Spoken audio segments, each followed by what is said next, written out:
drain the swamp, and that's what we're doing. Now, when I said it, it sounded very easy, and it was going to happen real fast. I didn't know the swamp was this dirty and this deep. I didn't know about the swamp creatures being as bad as they are. They're bad. But nobody can believe what we've been able to do, and I don't really believe anybody else could have done it. I am from beyond. Listen, and all you desire will be yours. Welcome to Spider-Dan and the Secret Doors. Prepare for Prattle.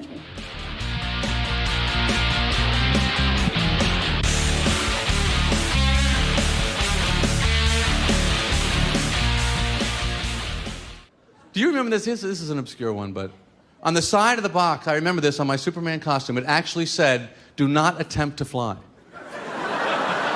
They printed that as a warning because kids were putting it on and going off a roof. Welcome to Prattle World. I am your host, the ever-amazing, ever-spectacular Spider-Dan. And in this podcast, I spotlight entertainment's best-kept secrets that a mainstream audience may find boring.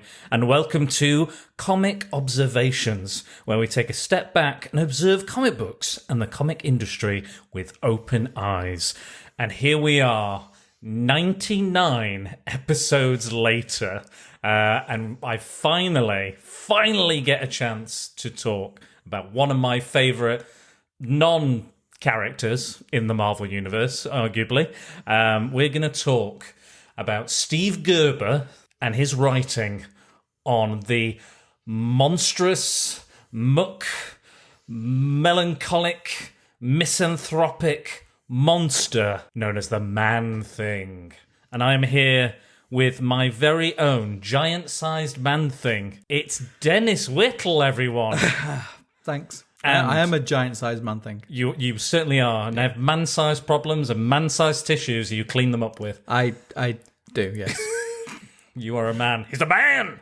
If you were a man. He's a man. Rugby, football. Tits footy beer. Tits footy beer. Ooh, European Football Super League. Yeah. Ooh, problems. Ooh, Don't anything. drink. Don't drink.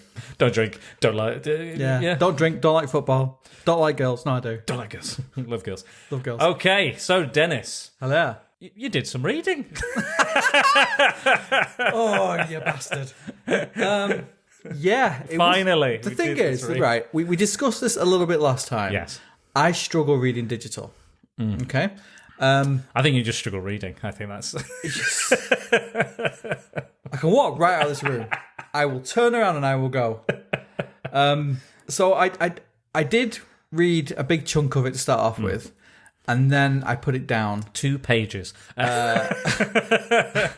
270 odd pages. I saw one picture, and that we're about halfway through. I swear. I don't, why am I even here? Because, as I've said before, Dennis, I appreciate you've had some issues, and you're an old gentleman, so technology isn't your first. I like the tactile feel. It's like of boobs, paper. like Yeah. boobs. Yeah, It's nice to see them. I like smelling them. but it's better. Like smelling them, lovely smell. But you like them. Stan Lee said it best. Everyone likes looking at boobs, but when you have one physically in your hands, when you have boobs in your hands, it's always better, isn't it? Yeah, I do. I read quicker as well with.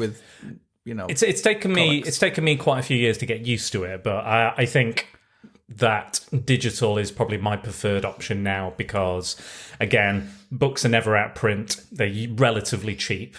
They're always there. I don't need to root around in a garage to find them or in my room. I'm not saying anything. I'm just saying that it's more it's more convenient for storage. I'm only in a tiny flat. You don't have to. I don't have to carry them up and down stairs.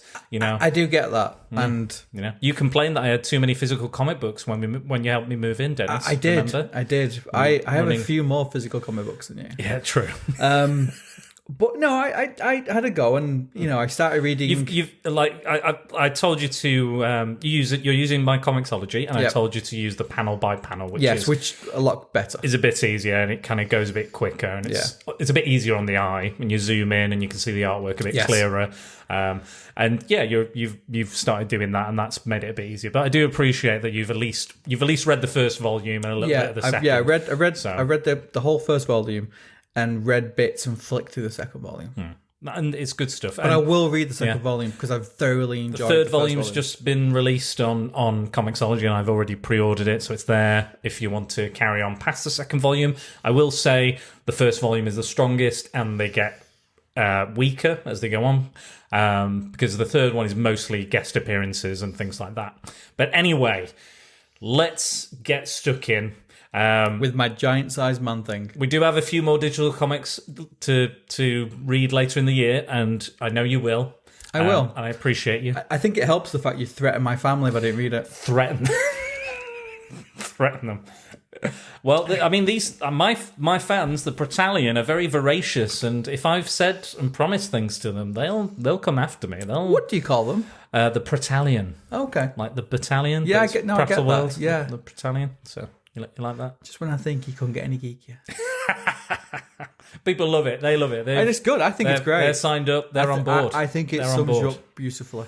To talk about Man-Thing, we have to talk about Swamp Thing. Yes. Now, over at the 20th Century Geek Pod, Scott Weatherly has already celebrated the 50th anniversary of Swamp Thing, because I think he posted about Swamp Thing, and I said, it's his 50th birthday this year, and he went, I must do something on it, and I went, okay, I'll promise, you do Swamp Thing, and I'm going to do Man-Thing. And we're like, deal. We've done the deal. So this was already in the works, Dennis, so I'm very glad that you read it, and we'd already made the promise. So yeah. I mentioned the character before, like when we did the Marvel Horror episode, we were really into that, and I said, I love Man-Thing. He's got a great set of stories. You had never read the Man-Thing. Never. And it's a very different character from Swamp Thing. However, the story of both of their creations is fairly interesting and has led to almost led to potential lawsuit between Marvel and DC at one point. So we'll start there, shall we? So Jerry Conway and Len Wein, so both the writers of the first appearances of Man-Thing and Swamp Thing, were living together and were hired to do two separate stories in two separate companies. So, but before that even occurred, Stan Lee and DC saw that the Comics Code had been relaxed.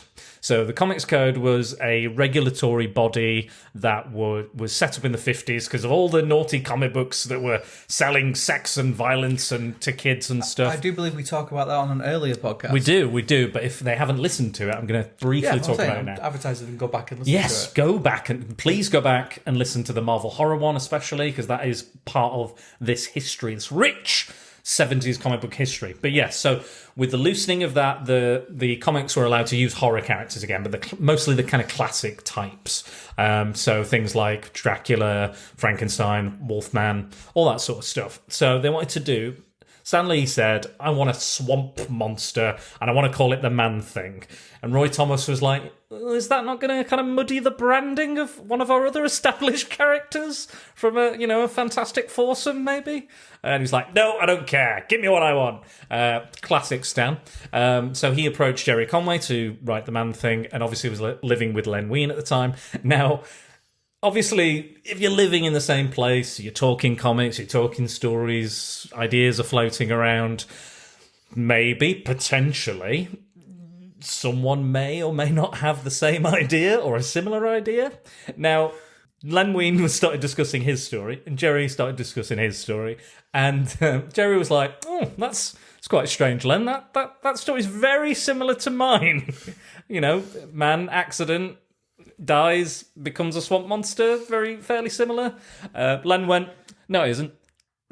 Just no. No, it isn't. No, it's not. No, they're very different. They're very, very different. They just created both these characters. Now, Man-Thing actually came out 2 months before Swamp Thing. So the argument of who came first. Now, obviously, publication date on the book. The cover date and the publication date and the getting the book out is debatable when those books reach the market, but still Man-Thing trumps Swamp Thing by quite a margin in regards to release. So he came first. So that argument is dead in the water. Who came first? Definitely Man-Thing. Again, they have very similar origins, and interestingly, the Man-Thing debuted in Savage Tales, which was cancelled. However, the second story for Man-Thing was written, and you'll love this, by Len Wein. There you go. So it was written by Len Wein, and it was partially to diverge the two characters, to kind of expand on the differences between the two. Now, that comic didn't get published because Savage Tales didn't sell. It was the first black and white Conan story as well. Now, what they did was Jerry Conway was writing Khazar, the kind of Savage Land Tarzan type character. So they very awkwardly rammed that story into that appearance. And you can tell the artwork's amazing by Neil Adams, but tonally just doesn't fit at all. It's black and white. It doesn't make any sense for it to be there. But Len Wein diverged the characters because there was an impeding lawsuit by Marvel because their origins are so similar.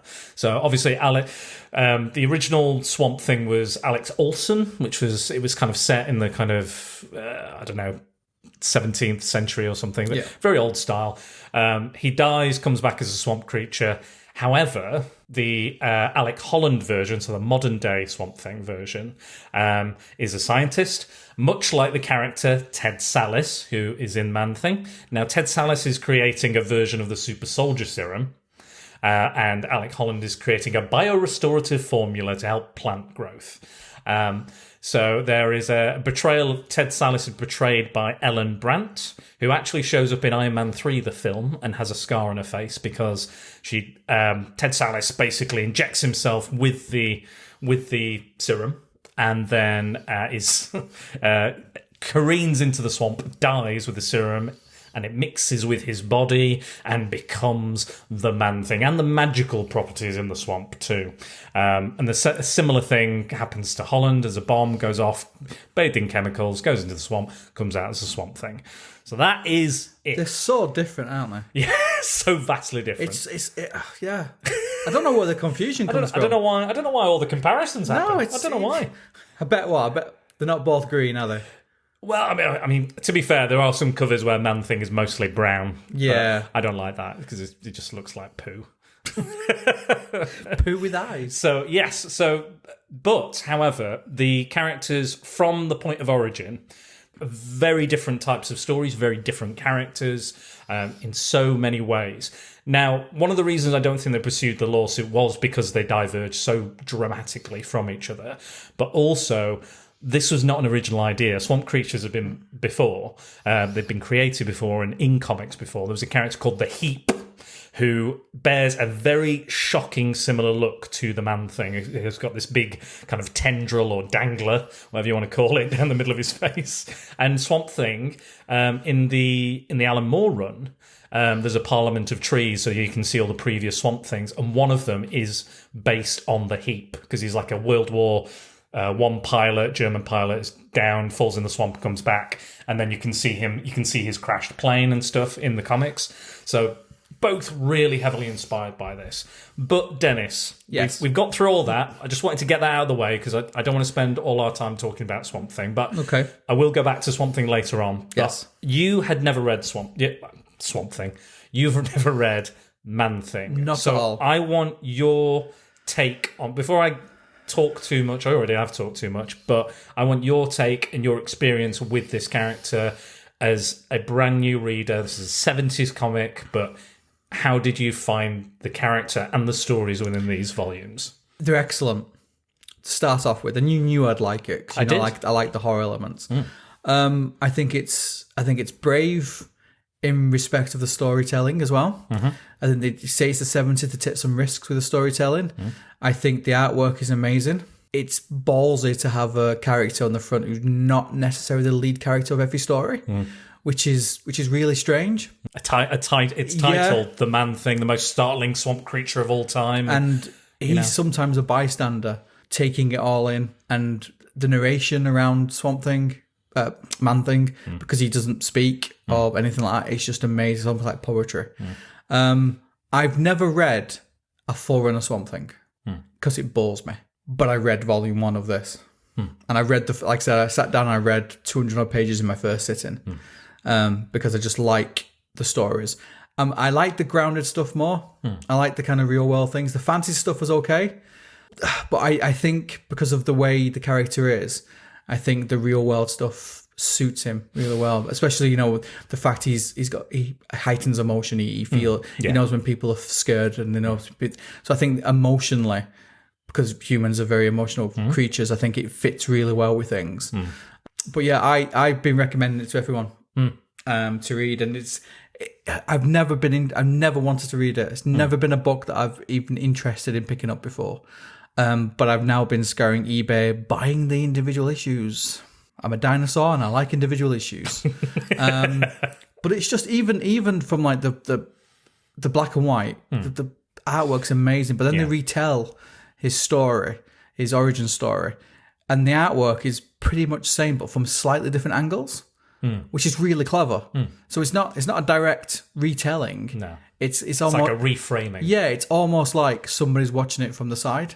So what's good as well is Steve Gerber, who is the main writer of Swamp Thing, and basically he didn't create Swamp Thing, as we've discussed. It's Roy Thomas, Gray Morrow, who's the artist, Jerry Conway, Stan Lee, but he defined the character. He came up with the whole concept. He came up with the amazing tagline, "Whatever knows fear burns at the Man Thing's touch," which is a hell of a line. He's famous. He's most famous, and we'll get to it, for creating Howard the Duck, who made his first appearance within this comic, but then went on to greater success. And then Steve ended up trying to sue Marvel himself over the rights to Howard, and it's an interesting story. And he's a really fascinating guy and a fascinating storyteller. He was writing everything in the 70s: Daredevil, The Defenders, Ghost Rider, Son of Satan. He was on like every single book. He's a bit like, almost like a comic book Stephen King. I see him as a little bit, but he's if I had to describe him, I'd say he's like a surreal satirist. Not necessarily like a hippie or anything like that, but I'd say he's very much involved in kind of social issues, and a lot of these stories are about social issues. I like those stories a lot. I think it feels real today. I think they've aged well. Yeah, the fancy element maybe not as much. Yeah, there are some stories about wizards and demons. I think the real world stuff has aged really, really well, and it seems as fresh now as it was back then. And it is right. I've never known anyone have a different name for Man Thing, so he doesn't repeat himself. I think in most issues he only calls him Man Thing once, and then every other time it's something different. Yeah. Because the way it kind of works is because he doesn't talk. It's like narration of what he's feeling and what he's thinking, which is brilliant. It's absolutely good. Which is what they should have really done in the Friday 13th comic. Had some sort of narration, absolutely right, to make the character work. Like I said, like a Pamela Voorhees or something. Like, my Jason always does this, and he was like this as a boy, and now he's like this, something like that. And he's such a sympathetic character as well, because every now and again there'll be the narration that you'll get a flicker of his past life, tiny little flicker, or an emotion, or a memory, and he remembers for a second, and then it's gone, and then he's just this massive pile of detritus. So, speaking of the divergences from Swamp Thing, now Swamp Thing, again, don't want to spend too much time on Swamp Thing, but it's kind of part of the DNA of both characters. We can't not talk about him. So Swamp Thing he has the mind of a man. He has all the memories. He has the faculty. He is a person who has become a swamp creature. Like there's no I think initially he struggled to speak, but then he learned how to speak. The Man Thing has no memory, doesn't have vocal cords, doesn't have a skeleton, doesn't have any memory is effectively mindless, apart from those brief glimpses of memory or a past life, or a custom. Like he remembers what a funeral is at one point and starts burying a dead body because he's like, there was something But he's effectively mine. He's almost like a bit of a goldfish because he's also an empath, so he's empathic. So he senses emotions and then reacts very badly to negative emotions like fear or hatred and things like that. And fear actually makes him secrete an acidic chemical that will burn you, and that's the kind of his classic thing to do. But yeah, he's very different because it's kind of the main problem with Man-Thing is that he's wonderfully simple as a character, as a concept, but in execution he's quite complex to deliver a good Man-Thing story. And I don't think anybody has mastered it like Steve Gerber did in these books. Like I think it's a hard one to, how do you relate to a thing that's mindless? How do you react and feel about something that just is a reactionary character, is like you said, a bystander or part of the audience for a lot of the book until he's given time and the opportunity to act on those emotions. That's kind of why I like him so much, because he's so unique, and I'd argue there's not another character in comics quite like him. I agree, and it's credit to the writer really that all the supporting characters, no matter whether in one issue or they pop up a lot, they're all very, very strong. So he writes everybody really, really strong. There's next to no one who's just a throwaway character. They all have some sort of, they're not fodder, they have some sort of meaning, some sort of way of getting Man-Thing to do his schnizzle, basically. Yeah, exactly. And that's kind of the finale of most of the books. You're waiting for him. But there's proper occasions where he feels something, then it changes, and you do feel for him because there's one with the children in the book, and he remembers and he feels, oh, hang on, they're not scared of me, they're not, oh, hang on a minute, perhaps they're not, oh, okay, and just leaves. But I've dumbed it down. The actual panel, I think it's 3 pages of that, and all it is just narration. It's beautiful. It is like poetry. I think his writing for the man, and I've said this to Dan quite a lot. It's the one thing that kept me reading was the narration around whenever Man-Thing's doing anything. It's just wonderful. It's absolutely great. It's proper. It's quality prose. Like if you just had that, and language as well. He uses words that you wouldn't get in comics. No, usually, even today, and that's what's great about Steve Gerber is that he often didn't plan things ahead of time. Like nowadays, the publishers want like an arc, and they want 6 issues so they can make into a graphic and stuff. He would just be like, right, what am I going to create today? Just look on the page and just see what he'll come up with. And usually it was surreal, weird, bizarre, but it was always interesting. It's always fascinating. And I do agree with you. I think the best issues are the ones about the best comic book issues are the ones about social issues. Be it environmentalism, racism, bullying, school bullying, depression. There's so many different topics. Religious zealotry. You name it.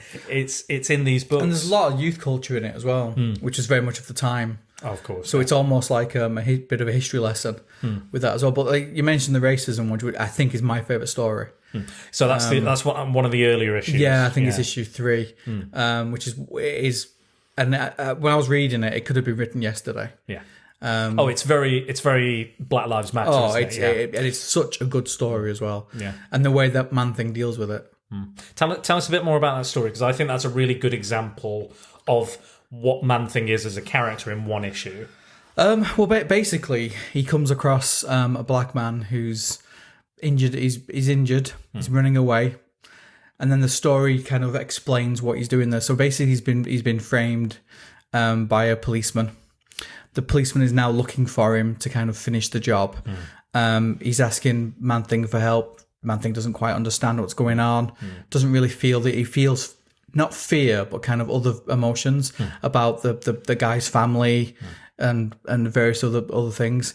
And then when the policeman comes, there's a bit of fight, bit of backwards and forwards, and the story's told basically by the black gentleman and the policeman from their different angles. And he's set up. He was set up for a robbery he didn't commit because he fell in love with a white woman. Yes. The racist policeman doesn't like that, and he sent the deputy instead to try and get him arrested. However, in the struggle, the officer is killed. So the black man has killed the officer, and then the racist policeman is chasing him through the swamps. Yeah. And you get that wonderful. They finally meet up. He kind of saves him from a bullet. Man-Thing remembers first aid. Yeah. Well, there's a standoff in the swamp. That's right. They're both Swamp Thing's Man-Thing's kind of in the middle, and they're both shouting at each other and stuff. And Man-Thing just walks away. He's like, I don't want any part of this. You know, I don't have any kind of. I don't feel there's lots of stuff going on. So he kind of walks away. Doesn't want anything to do with this. And then basically the police officer shoots the black man dead, and then Man-Thing feels the hatred that the policeman that has, bigotry, and all that towards the black man. He turns around and realizes that the black man is innocent. He's the pure, and that the white guy, the policeman, is a dick, and he needs to burn. Yeah, he needs to die. And it's the standoff is, I think, it's over one page, and then there's panels backwards and forwards of showing faces, but you can see the emotions change. So you can see the policeman like smiling. He's shot. Yeah, I've got away with it. And then you see Man-Thing turn around. Yeah. And then it plays out when he realizes shit. Yeah. He's coming for me, and he touches it, and then burns. whoever feels fear.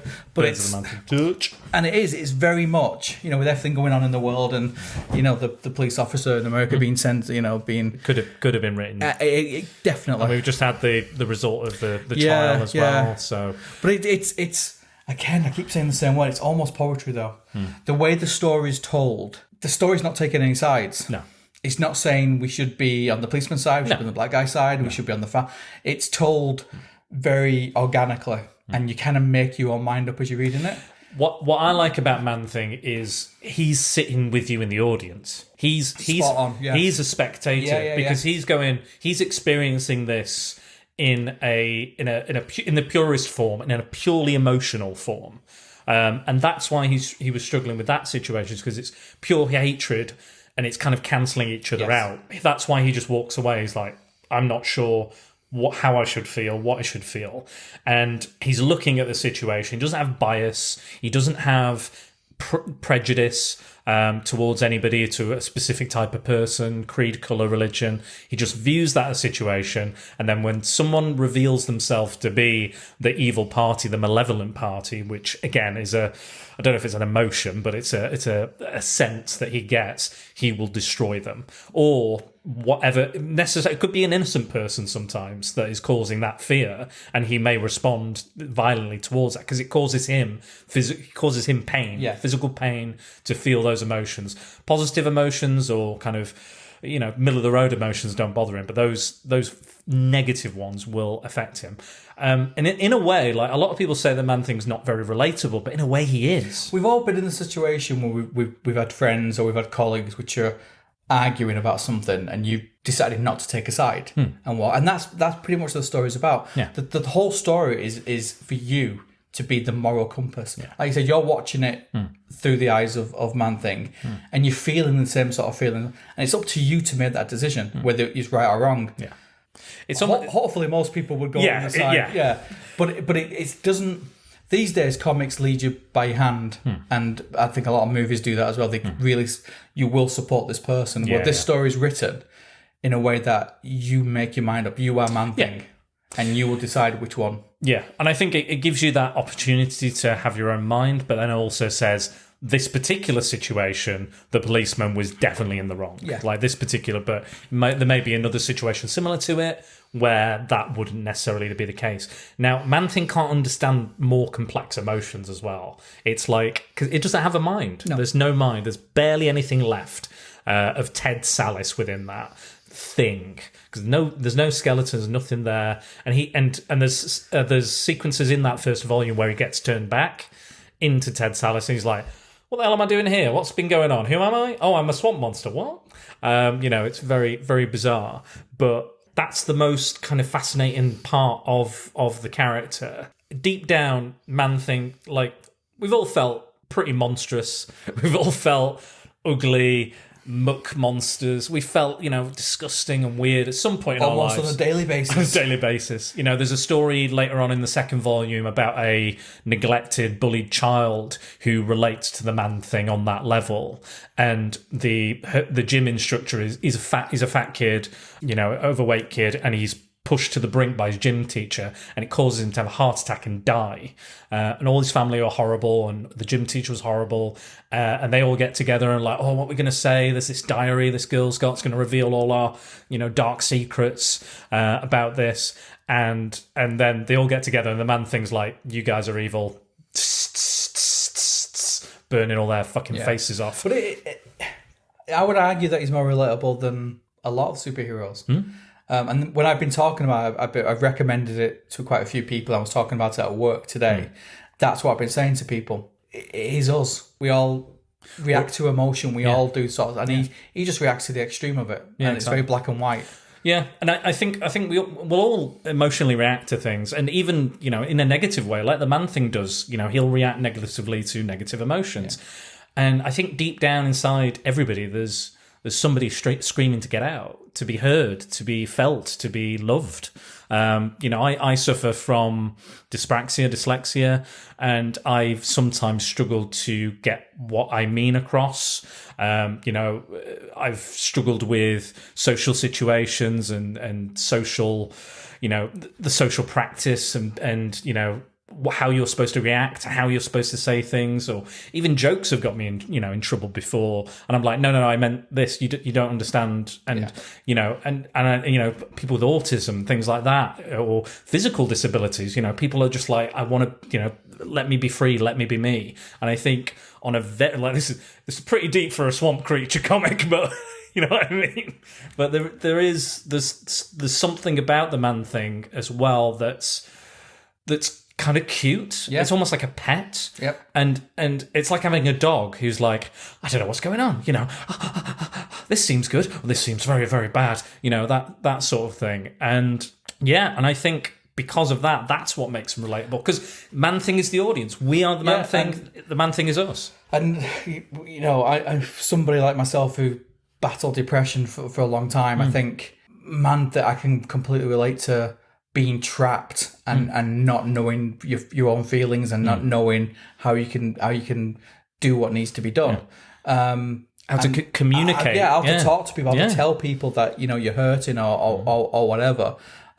So for me, that's how I can. I think that's why you knew I would like this book. I did. And the sort of stuff I like. But I didn't realise how much I would like it. I don't tend to recommend comics or books to people because I think it's very personal. Yeah, apart from like Superman, Batman and stuff like that. But I have been recommending this book to everybody who would possibly listen to me.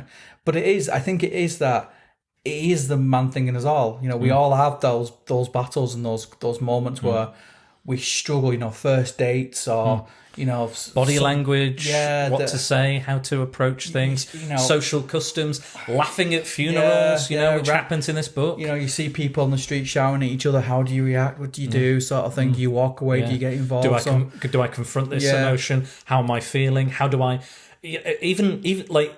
I struggle to understand my own emotions at the best of times, and the Man Thing doesn't have a mind to. And he also, what I like understand. about it, he gets it wrong. Yeah, like I was saying about the children, he gets it wrong, but just in time before he disintegrates the faces. Yeah. And a lot of times, like there's a scene there's a book later on where he's going to get revenge on a building. It's a lot. I'm not going to go into it. Yeah. But basically, he's being attacked by lots of different people because he's going there. And he doesn't entertain them at all. Nah. Because that's not his focus. His focus on what's giving him the pain. And he goes and smashes it up. And as the boat's going away, the guys who attacked him are saying, he wasn't interested in us. What? And they're like, well, maybe something bad's happened to him. And that's what it is. And he goes after the people who did that. So he ignores everything else. Because it is tunnel vision, black and white, that's what I'm going for. Yeah. This is right, this is wrong, Yeah. I need to do something about it. Yeah, no grey areas. Yeah. Another interesting thing about the Man Thing is he doesn't have any vocal cords. Like, they're not there. There's no way for him to, like we were saying about expressing yourself in a positive or a negative way. There's no way for him to do that. He doesn't. It's just this. Like, every shot of the Man-Thing is him slumped over, this kind of blank, emotionless. I kind of think he looks a bit like an elephant. Yeah. Sad. Yeah, it's like a sad elephant. It does look sad. Who's been in captivity for ages. He's got the tentacles or the tendrils or the danglers, whatever you want to call them. He's got those red ruby eyes that's kind of almost emotionless. Yeah. And blank expression. So you don't even know what he's thinking, what he's feeling. Yeah, it's a similar face I pull when my wife says, "Let's watch Twilight." Not again. Not again. Yeah, but he does look sad, and I think going back to Swamp Thing, he has a face. Yeah. Even if he's not talking, he's got emotion. It's a human face. And he has the eyes too open wide, and this and the other. Has a mouth. Yeah, he doesn't do any of that. Has a mouth. Has vocal cords. So even when he's angry, you don't know. When he's sad, you don't know. When he's happy, you don't know. Yeah. And they start with it, but again, the narration is beautiful. He's a creature of pure action. Yes. When he does act, he is a creature of pure action. Yeah. But I love that he kind of just can lose interest quite easily. Yeah. Like, if someone's like, "Oh, I'm afraid," "Oh, he's actually all right," and he's like, "Right, I'm off." He'll just walk away. Yeah. And it's the curiosity I like about the Man, because he just wanders into these situations, as weird as they are. Yeah. And he just kind of and will observe it, and then again, when he knows what he needs to do, he will do something. And I think the analogy with the dog's very good as well, because there is, people see him and scream and then hang on a minute, he's all right actually. He's a big softy. Yeah, he's not out to whirls. He's not out to do this and the other.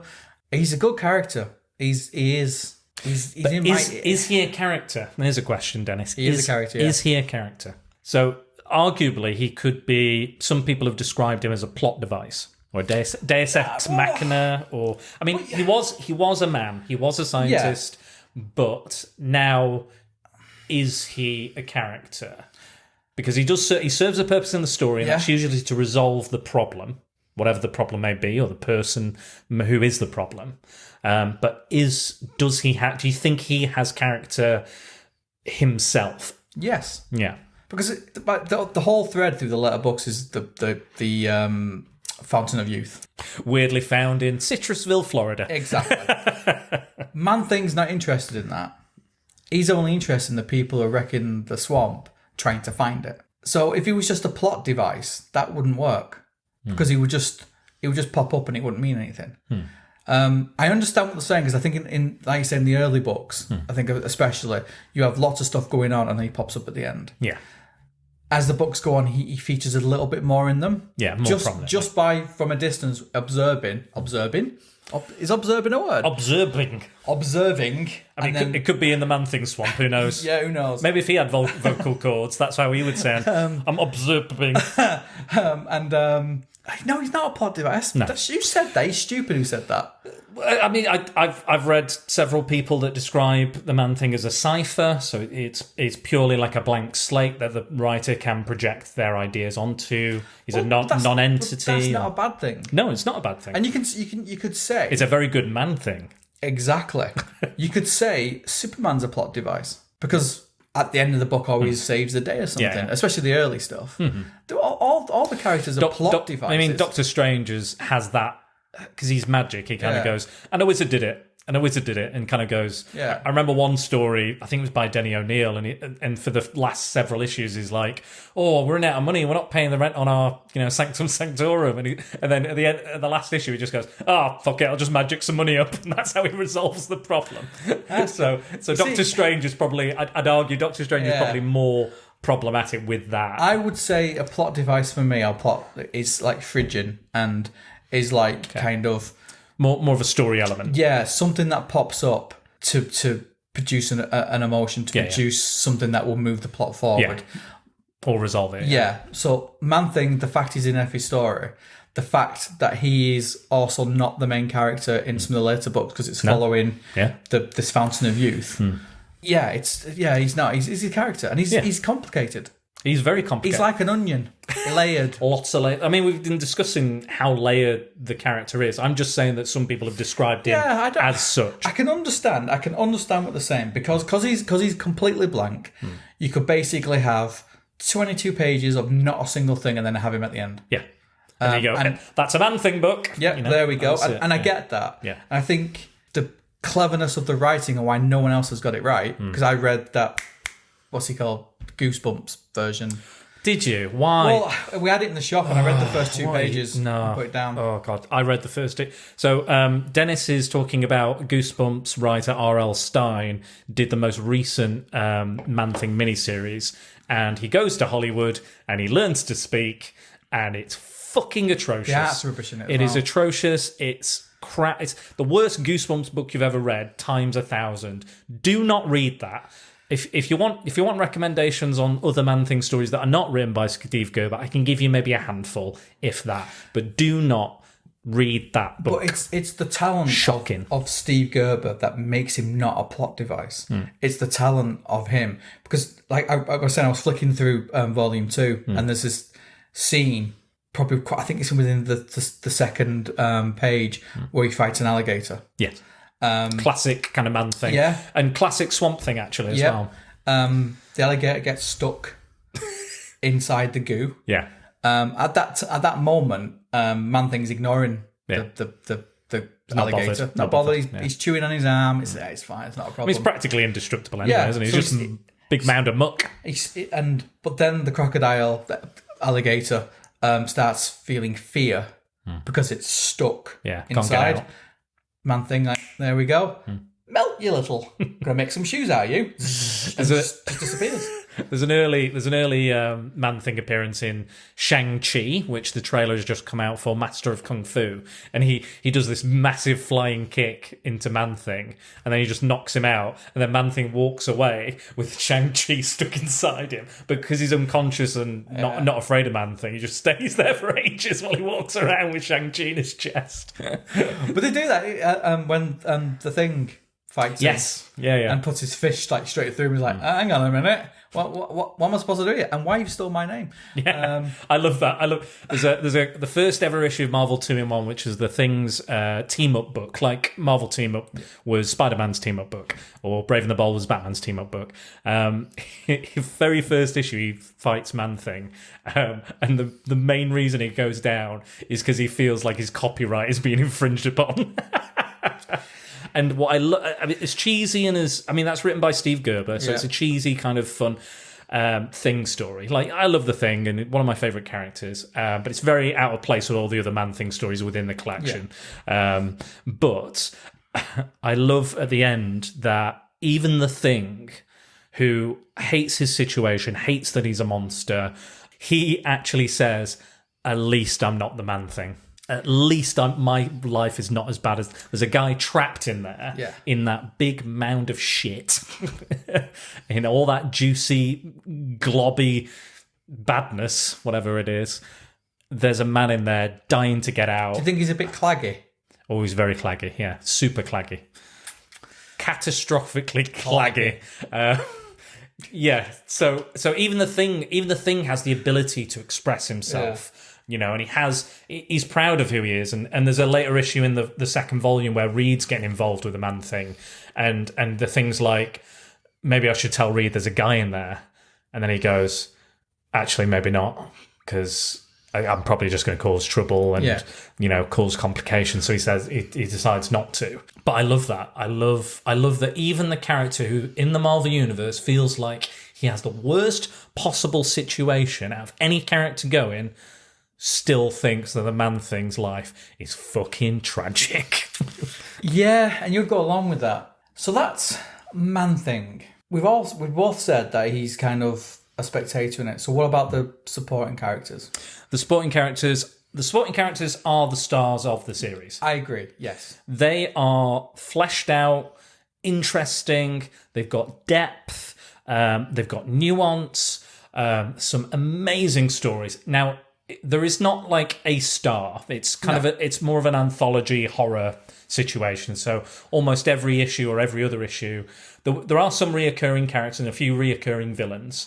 But mostly it's the kind of one-shots for the most part, or a couple of issues. What are some of your favourite stories with some of those characters? I like the clown.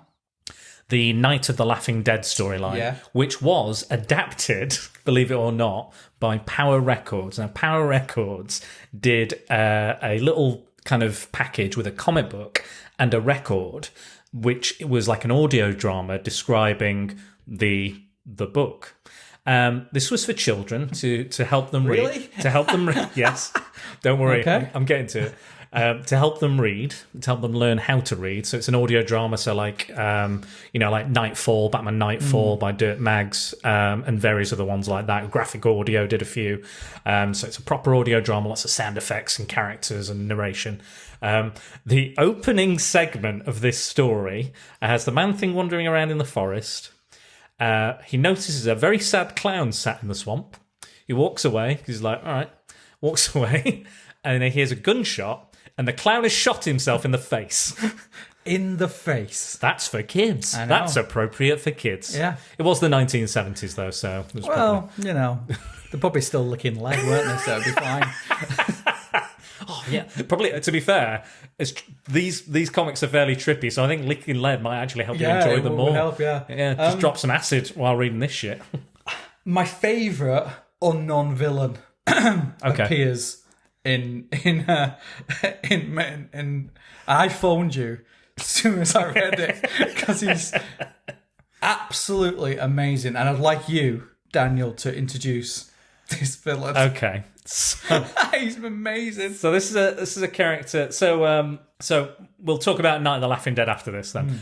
So it's called I can't remember the story, but I think it's Day and Night of the Fool Killer. Now the Fool Killer is a costumed, I guess you would call him vigilante. He is also a religious zealot. Yes, he is. And he feels that God has put him on this earth. He had a really tragic life. Mum died in Korea. Dad died in World War II. He was born paralyzed, and then a preacher cured him. And then he believed, he was like, God is the best. God is the great. And we got to punish everybody who's a sinner, and who he felt he considered a fool. So he became the Fool Killer, and he dresses like somewhere between Zorro and the Three Musketeers. Yeah. Big hat, mask, shell necklace. Yeah, you can't. What comes off his hat though? That's just amazing. That big kind of flare scarf thing. Yeah, it's like big a red scarf. Yeah. So whenever you see him in his car, or he sees the scarf, just going. Yeah. I mean that's gonna get under your wheel. That's gonna come off. Well, you can only have a soft top, can't you? It's not gonna have to go on the window or something, isn't it? So he invented somehow a death ray, basically. Death ray, yeah. I think he calls it purification gun or purification. It's very ray. bright. It's right. It's like white hot, isn't it? And he is going round and disintegrating the people he considers fools. However, he gives them a card. And gives them 24 hours to repent. I've got the card here, so I'll read out what it says. It says, it's got his name on it, first of all, Fool Killer. And then e pluribus unum, which I think is Latin for one of many. You have 24 hours to live. Use them to repent, or be forever damned to the pits of hell, where goeth all fools. Today is the last day of the rest of your life. Use it wisely, or die a fool. Yeah, he's amazing. Yeah. He's completely batshit mental. Bonkers. It's crazy. Who's the real fool? True. I love just to finish off his origin, I love that the preacher, he joins it. He's like, you've cured me, I'll do anything for you. And he finds the drunk preacher with a young girl. Yeah. And he's like, come and let's enjoy ourselves with this young girl. And he's like, you're a sinner. And he's the first victim. I think he hits him but then he puts him in like a cryogenic healing vat, a Bacta tank from Star Wars, and carries him around in his truck. Big truck. But weirdly enough, all the three people he wants to kill just happen to be located in Citrusville, Florida, home of the Man-Thing, which is Richard Rory, who I feel is basically a Steve Gerber. Yeah. I think that's who's Free got- loving, free this. free loving, loves everybody, he's a radio host, Yeah. and he's He very likes the ladies. he does like the ladies. There's a lot of nice ladies in these comics, Right. and a lot of good art to go with it. But he's the closest I'd say that the series has to a protagonist. Yes. Other than Man-Thing. There's a few other characters as well, Jennifer Kale and the Kale family, who are the keepers of the Tone of Zarednar, which is this ancient mystical book. Yeah, you see, you're losing me with this now. 'cause Sorry. I don't like those. So carry on. But so you've got those characters, and they're kind of she has a special connection with the Man-Thing. Yeah, it's psychic connection. Yeah, psychic connection. But yeah, those are the main characters. I think the closest we get to recurring antagonists, apart from the Fool Killer, would be Thog the Netherspawn. Yeah, he's cool. He is cool. I do think his design is a bit generic. Yeah, and I don't think he should announce his name every time he appears either. I'm Thog the Netherspawn. Yeah, we yes. know who you are. Yeah, we know who you are. You're the devil. Yeah, you're we can effectively the devil. Yeah, you got a very recognisable face. Who else have we got? So my favourite character, and probably my favourite character name, F.A. Schist. Yes. So that's F.A. Schist. So it's a little on the nose. A little bit, yeah. It's a little on the nose. He's a corrupt businessman who wants to knock the swamp down because he wants to build an airport, but secretly I think he's looking for the Fountain of Youth, which apparently is protected by Spanish conquistadors, again, in Citrusville, Florida. Who go and help. Now, Man-Thing. an interesting thing that comes up later on, and it is heavily involved with the wizards, and you've also got Dakeem the Enchanter. Yeah. Who is basically this version's kind of Doctor Strange or Constantine, if we're talking about Swamp Thing. Pops up, doesn't he? Yeah, pops up here and there. He looks very much like a wizard, doesn't he? Yeah, he's like old school wizard. Proper, yeah, big hat and stuff. He looks exactly like the wizard or the sorcerer from Fantasia. Yes. Mickey. He looks exactly like that. Yeah. Like there's no way you can get away from it. But he plays an integral role in the kind of more fantastical elements. But he also announces that the swamp is the location of the nexus of all reality. In Florida. In the swamp. I can buy that. In a swamp. I can buy that. And Man-Thing is his creation was, I don't know, ordained, or he said the Nexus needs a protector, but that also explains why all the weird fucking shit happens in that swamp. I believe if you can believe Disneyland is the happiest place on earth, you can believe that's the nexus of all reality. Yeah, and I know in most kind of adaptations of Doctor Strange, they say the nexus of all reality is the Sanctum Sanctorum, but for me, I'm like, nah. That's in the swamp, mate. That's in the Man-Thing swamp. It's a weird and wacky collection of characters, but like I said, they're all really well written. Yeah, they've got a lot of depth. Nobody's fodder, and I say even the people who pop up for one issue, they're well written. They're well rounded characters. Like keep going back to the kids who've got this book, and they unleash some nasty crap. I think it might be Thog, the Netherspawn. Yeah, but they're innocent in it. They're just messing around, just doing kids things. Yeah. And there's also a story when they're trying to get rid of some native people from the swamp. Yes. Which is another awesome story as well. Really good. That story was the basis for the 2005 movie, which is fucking atrocious. If you've ever seen it, and if anybody else has seen it. You never see him, you just see his eyes. That's it. Crap. Red eyes. Crap.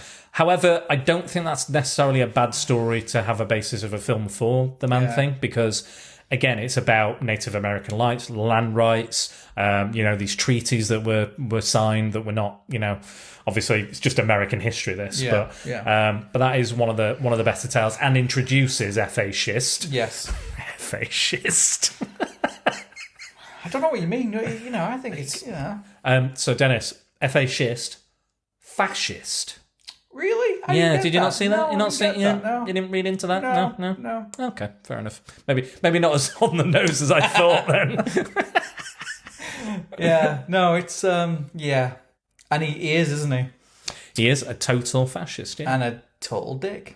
Absolutely, but he gets his comeuppance, doesn't he? He does, which I like. Ooh, we'll talk about that in a minute, but I do like the way the twist is great. I really like that. Yeah. We'll go back to the clown because you like the clown. I did. the Night of the Laughing Dead is probably my favourite story. Okay. I think I think he has a really good run from the end of Adventure into Fear going into the Man-Thing title. Actually, interestingly as well, when Swamp Thing and Man-Thing got their own, the popularity of both characters boomed. They both had their comic come out, their solo title, on the same month at the same time. Again, leading to that melding of the two characters and that argument that will always go on. They're so different. I don't know why there's an argument. Yeah. Because again, like you said, you're not a fan. I like Swamp Thing. It's a very different character, but it's not that I'm not a fan of him. I just think the stories are a bit long, and they get a bit wacky. I mean, fucking hell! Have you been reading this? Yeah, but I mean, like, I don't know. I think what someone described it as, he was a man being a plant, and then when Alan Moore, he was a plant with delusions of grandeur. Yeah, exactly. Yeah, you don't really get that with Man-Thing. He is what he is. Yeah, he's a mindless freak. And again, I think if they were to fight, let's say it, I think if they were to fight, something would win because he has a mind. Would he be scared though? Because I think if he was scared, he would. Yeah, he could be. But also, Man-Thing is he doesn't have control over plants or anything. No. I mean, he can take on the Hulk. You know, he's fought the Hulk quite a few times, but again, he's just he can become solid when he wants to. He can just slosh through stuff, when he needs to. Well, he does in one of the books. He goes through a cage, doesn't he? Walks through. He doesn't know he can do it, does he? And he starts walking. He's like, oh, hang on a minute. Yeah.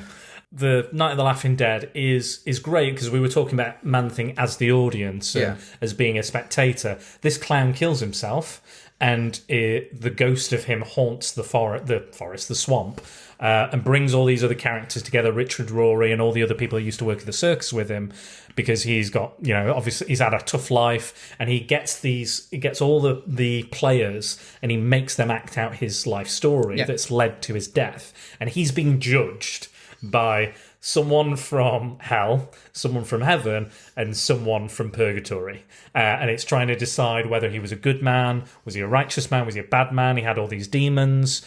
And it's a really, very tragic, it's a melancholic story. And again, these characters are forced to act out and pretend to be different people. And again, it's this whole kind of spectator sport thing, and the Man-Thing is and the rest of the characters are actively becoming like the Man-Thing because they're forced to see this story and feel these emotions and do these things, and it's a really depressing you don't story. expect it. No, I think that's another thing about Man-Thing. You expect it to be wild and wacky, but you don't expect the depth, do you? And it happens a few times when you think, oh, that's heavy. There's a great story in the second volumes called Song Cry of the Dead Man, which is about a writer who's struggling, and he's basically trying to write his magnum opus, but while in the swamp, his depression and his demons take physical form. They become real to him, and he's he's like, I can't feel anything anymore. I don't know what to do. I don't know how to be. I don't know how to write. All I can do is write. What can I do? And the Man-Thing is he's drawn to that torment, and he's attacking the ghosts, all these physical things they just turn into, because it's all him, it's all coming from his mind, coming from this fractured psyche. And I think it's one of the best depictions and conceptualizations of the idea of depression I've ever seen in a comic. And it's the 70s. Yeah. That's only really talking about depression in the last 15 years. Yeah. Last 10 years, Easy. we've really started to talk about it. This is what 70s. people need to realise when they read these books. This is the 70s. Yeah. It's this is way ahead of its time, massively ahead of it. I think Steve Gerber was a genius. Yeah. To put it bluntly, I think he was a genius and a genius writer. He's written for TV. He wrote some of the best G.I. Joe episodes there were. He wrote some of the Batman episodes from the New Adventures of Batman. I think He-Man, Thundar the Barbarian. You name it. I think he even wrote a screenplay for Howard the Duck, which they were like, no. And that's the problem with that as well. Like, I love Howard the Duck. I love the comic. The only problem with Howard the Duck is that it's pitch perfect satire for the 70s. Yeah. That's the only problem with the Howard the Duck stories, is because they're making fun of the presidential election, they're making fun of Star Wars, all that sort of stuff. But that was very much of the time. Yeah. I still love it. It's still well done. Gene Colan's art, Frank Brunner, I think, as well. but it's not as good as something like this. I don't think. I think this is Steve Gerber's magnum opus. This is his best work for me. I also think the titles of the stories are amazing as well. They're not just like simple. I've got some here actually. They're really good. Let's have a look. So, when did I write them? It's almost like we planned it. I know, right? So we've got Night of the Laughing Dead. We've got Battle for the Palace of the Gods, which is one of my favourites. The Old Die Young, Dance to Murder, Songcry the Dead Man, A Book Burns in Citrusville, No Choice of Colours, which is the racism story, Cry of the Native, which is the Native American story. Just amazing, really. Just all really, really like it's Like book titles. Yeah. Like, you'd walk down an aisle and this is what I was saying about him being like almost like a Stephen King, and these are his novellas. And talking about those top, I've listed some of the topics that are covered in these issues, like these social issues. Environmentalism is a big one. Yeah, always. You've got a story about toxic masculinity, extreme censorship and book burning. We talked about religious zealotry, depression, Native American rights, child abuse, neglect. Also, there's one in the second volume called Dance to Murder, which is about this woman is trying to get kidnapped by these masked villains, and it turns out that they're actually disfigured soldiers coming home, and they've been treated poorly, and they were trying to make a point about what the country has done to them. Coming back from Vietnam, like they can't get a job, they can't do this. The medals don't mean anything. They get spat on and called baby killers. Like fucking hell. Yeah.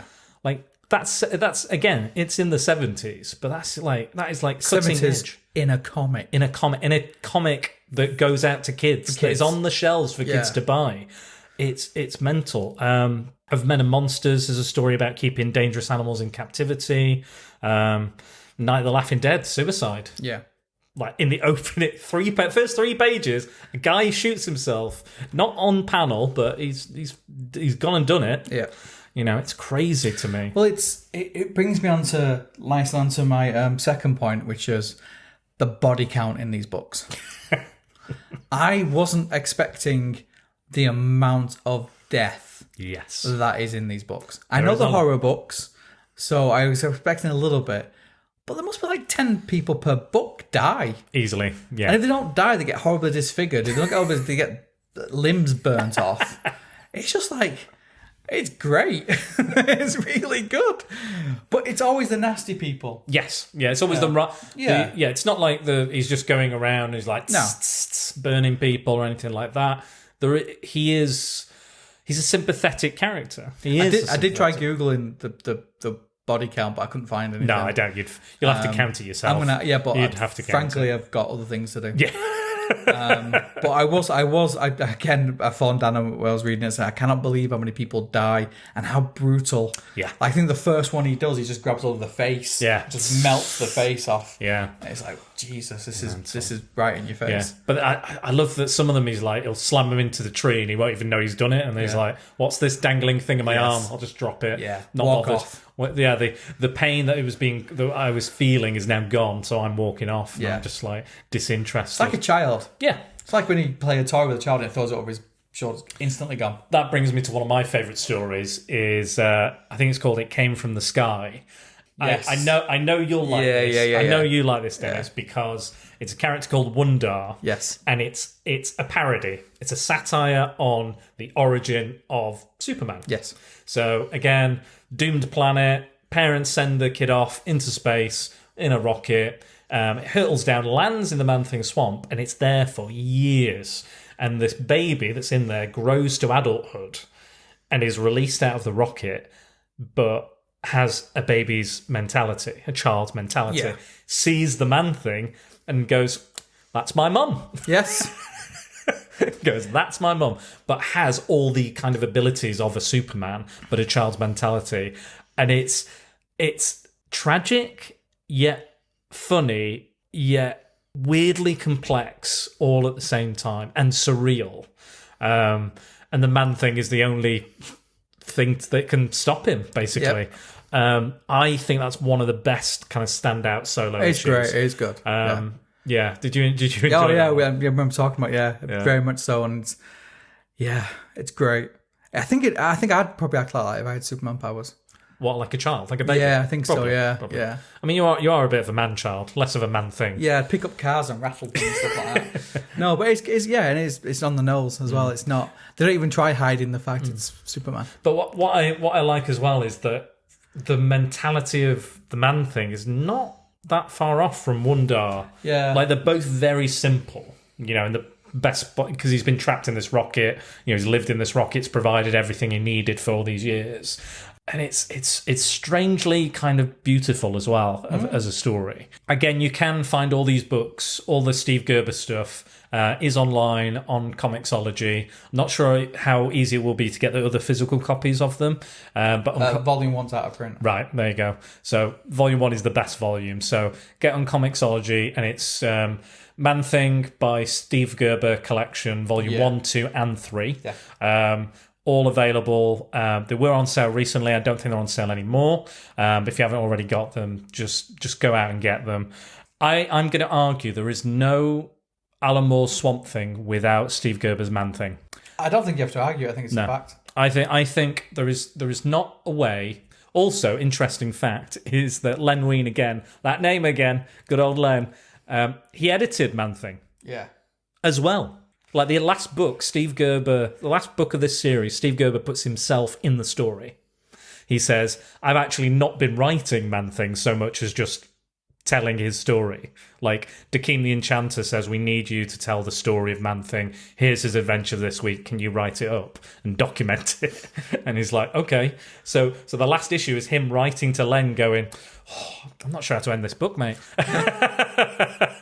Which is, in a way, like, I'll be honest, that last story isn't great, but that last issue is quite interesting. And he's just being like, I can't write Man Thing anymore. This is the end. This is the end of the universe. I managed to save the universe. All this other stuff. I can't do any more. Let me finish this book. I've got to move on. I've got to live my life now. But he said that he felt a personal attachment to the character, and the fans. So he wanted to say a personal goodbye. So that's why he put himself in the book. But yeah, Len Wein edited it. Now, I've got a list of things. Now, obviously, Alan Moore's Swamp Thing was quite surreal, quite weird. Now, I've got a list of comparative things to talk about. So here we go. So I've titled this, Why I Think Alan Moore's Swamp Thing run was inspired by Steve Gerber's Man Thing. Do tell. So, both series feature a connection between a young woman and a swamp creature. Both series feature a sorcerer who manipulates the title character. So we've got the Constantine with Swamp Thing and Dakeem the Enchanter. And we've got Jennifer Kale and Abigail Arcane for the young woman. Both introduce a character that would go on to greater success and fame. So Constantine and Howard the Duck. Howard the Duck. Yeah. Howard the Duck. I want to talk about that story actually very shortly. Both series would often take an anthology-style format. Both feature some stories told entirely in prose. Both have strong supporting characters who help develop the main character and the title character. Len Wein, co-creator of Swamp Thing, edited Steve Gerber's Man Thing prior to editing Alan Moore's Swamp Thing. So there may have been some ideas. Also, I think Swamp Thing, Man Thing's origin informed the modern Swamp Thing's origin because it's fairly similar. Yeah. That's my thoughts on it anyway. Both have both series feature very trippy visuals. Many elements were inspired after the writers took hallucinogens and also featured some of the stories. The title characters' adventures go beyond time and space. Both tackle environmental and social political issues. Both feature the title characters becoming slowly less and less human, such as neither character no longer possessing a human skeleton. Both series feature a character, the characters, almost dying, which physically alters them, allowing them to travel further from the swamp than ever before. Both have local towns as the focal points of the series, and they are aware of the creatures and know to avoid the swamps due to the strange goings-on. And, unbeknownst to both characters, they eventually discover they have a larger role in the world, i.e. the Avatar of the Green, or the Guardian of the Nexus of all realities. So I'm sure there's more ways to compare the two series. So let me get this right. You're saying Man-Thing and Swamp-Thing are not just similar in Swamp Monsters, but also series Yeah. are very similar as well. I think the series are very similar. Well, colour me impressed. I would never see that coming.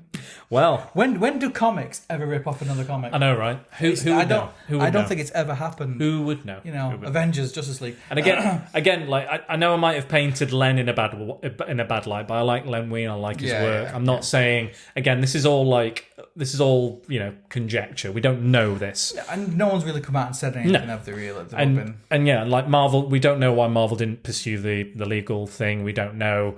You know, there's always these kind of discussions with creatives that go, well, that was my idea and that was my character. Let's talk about the introduction of Howard the Duck. Do we have to? Yes. Okay. So it's one of my favourite more kind of fantasy stories that kind of introduces the idea of the Nexus. And it's called Battle for the Palace of the Gods. Yes. So Jennifer Kale has become a full-fledged sorceress now. What does she wear? A metal bikini. A metal bikini. She's only a teenager. I'm sure it's fine. It's fine. It's fine. alright. It's appropriate. Yeah, it's So she becomes, and you get one of the more surreal images in the entire book. You get this barbarian prince coming into our world out of a jar and being composed of entirely of peanut butter. Peanut butter, yes. Peanut butter. Hope he doesn't have an allergy. I do. That would be my supervillain. You stay away from him. I'll stay away from You'll Korek. swell up. Korek, the warrior prince. This also introduces... So all these characters are coming from different realities and they're brought together to fight the Overmaster, I believe he's called, who basically looks like an insurance salesman until he reveals himself to be Thog the Netherspawn underneath all that. And in this book, not only do we meet Howard the Duck, and he dies. He does. In his very first appearance. Really, like, he just falls. It just goes, falls into this endless void. Yeah, just... It's not like a courageous thing, isn't it? He's just shit at jumping. Yeah, and the only reason they brought him back because people wrote letters in going, I love that character. Bring him back. And that there's enough. We've talked about legal lawsuits, but there was even one between Disney and Howard because he didn't wear pants. He didn't wear trousers, so they felt he was infringing upon Donald the Duck. So there was a lawsuit, and from then on, he's always had to wear trousers. Similar to why I wear trousers, to be fair. There would be lawsuits. Yeah, I imagine. yeah, I imagine there would be many lawsuits. Especially what comes out of my ass. That's worse than any swamp monster. Swamp ass. Swamp ass. Swamp butt. Yeah. But at the end of that story, Man-Thing defeats Thog the Netherspawn, and they meet God. Is it God? Or a version of God. Yeah, it's or like a God. Kind of. A God. And they're like, oh, these two look like farmers. They're like, no, they're not the gods. They're the caretakers of the gods. And the gods are actually two dogs.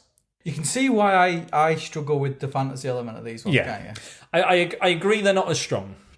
I agree that the fantasy, wizards, magic and stuff is not as strong as the social, political issues that we've discussed.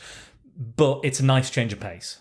Yeah. If it was all that, all of the time, fuck me, I'd want end up like the clown. Yeah, exactly. So every so often, if he's going to there's a story in the second volume where he goes to the Bermuda Triangle and he fights flying pirates. Awesome. Sounds great, and it's a fun story. It's a bit different, but I'm glad it's there. Are there. the pirates flying or are in the ships? The ship is flying. Right, okay. The pirate galleon. Wait, I think you need to make that clear. Sorry, I'm sorry. But they're like immortal, cursed pirates, and but yeah, why the hell not? Like again, it's pure creativity. Well, the fact pouring out of Steve Gerber onto that page. The fact is the nexus of reality means you can do whatever the fuck you want. Exactly. So there's many comic books where they have what they would term a weirdness magnet, and that's why they get all these things happening to them and weird circumstances. And Man-Thing is the perfect fucking weirdness magnet because it's in the center of a magical, mystical realm and several other realms. No wonder the bloody Fountain of Youth is there, and no wonder an alien is there because it's all pulling that weirdness towards the swamp. Who would you go on a date with, Man Thing or Swamp Thing? I mean, you get a better conversation out of Swamp Thing. Yeah. But then I guess you wouldn't need to speak to Man Thing. So no. if you were just, as long as you and you wouldn't have to eat. You wouldn't have to eat. You wouldn't have to cheap speak. Date. Oh God, yeah. I mean, you could probably eat the Man Thing. There are comics out there where people have eaten the Man Thing. Well, he's made up of organic material, I suppose, couldn't you? A bit of goo. I think there's they did a Legion of Monsters miniseries, and there's one where this group of people eat the Man Thing, but then I think they become afraid, and then it just burns itself out of them. I think something like that. That sounds good. But yeah, it's like they're all like one-offs. Like there was a Morbius, and Werewolf by Night, all that other stuff. But yeah, he's a fantastic character. Yep. I can't recommend him enough. You were talking about how good the art was. Yes. I've got a list of some of my favourite artists here. We've got Val Mayerick, who does a majority of them. Mike Plug, who I think is the best artist. He gets across the slimy, disgusting, horrific nature. There's shots of Man Thing where he's like dripping on people. The only thing I don't like about Plug is he tends to draw him without the two side danglers that we were talking about. So he looks a bit penisy. Okay. Because he's got the one massive tendril in the middle. So he looks like a giant and sized Man two, Thing. Yeah, and he's got two massive balls for eyes. Yeah. And it kind of looks a little penisy there. Okay. So yeah. Says a lot about you, that, mate. Maybe I'm reading too much into it. This kid's comic with a big swampy, smelly shit dick monster. You're disgusting. Gray Morrow, the creator. The guy you just said, Mike Plume. Yeah. I don't like the way he draws faces that much. It is a bit cartoony. Yeah. I will say that. It's more detailed, but I think it gets away with it because of the sort of comic it is. That's my only criticism. Well, I mean, we're going to read Werewolf by Night eventually, and he does a lot of the artwork. I've started reading that already. I'm very happy with myself. Very good, very It'll good. probably take me to Halloween. Good. Get fucking started, guys. Yeah. I do not want to disappoint people. Again. We read the comics here. We do. We read them. We don't just go, that thing happened there and then. We look at Wikipedia. Let me watch that YouTube. No, we fucking read the comics. We do. And we will talk about the comics in depth and with detail. That's what we do here. And I appreciate that you have done it. You threatened my family. I will burn them. You did. If you know fear, you will burn at damn thing's touch. Yeah. I'd like to see you wrestle my wife. That would be. She would kick the shit out of you. She would destroy me. She would absolutely kill you. She would body slam the shit out of me. She's like Man Thing. Yeah. I'm so dead. Have you showed her pictures? Does she know what that character looks like? No. Okay. Yeah, well, I wish you all the best with your I'm going to find safety. some model on Instagram and say, that's Man Thing. That's you. That's you. That is. You look lovely. Aren't you beautiful? Look at you. I do love that character though. Yeah. More than you. You're a bit claggy and drippy. You're a bit disgusting, but I love you. Well, you know that's how I compliment my wife. Who else have we got? Jim Starlin, obviously, quite famous for stuff. Everything. Thanos mostly. Yeah. It's probably the thing he's most famous for, or killing Jason Todd. That was him. Yeah. Well, I mean, it was the fans technically. They voted to kill him off, but they did. But there you go. John Buscema, but I used to pronounce it as Boshemer for some reason. I don't know why. Dyslexia. Probably. By the way, I just got to glaze over that. Just insult me, Dennis. That's nice. I didn't mean Bring it that up my way. disability. I didn't mean. Bring up my learning difficulties. I did not mean it that way. Well, So perhaps that's probably. Maybe you should be a bit more like the Man Thing. Be a bit more empathic. I am, and also, I can't say anything else. Carry on with your list. Anyway, Jim Mooney, who I believe helped create Moon Knight and in the Werewolf by Night series, Alfredo Alcala, Gil Kane did the Thing and Man Thing team up. Neil Adams. He did. Neil Adams. And Rick Buckler, who I believe co-created Deathlock as well. Right. Some amazing artists. And I kind of like that there's so many different artists on it.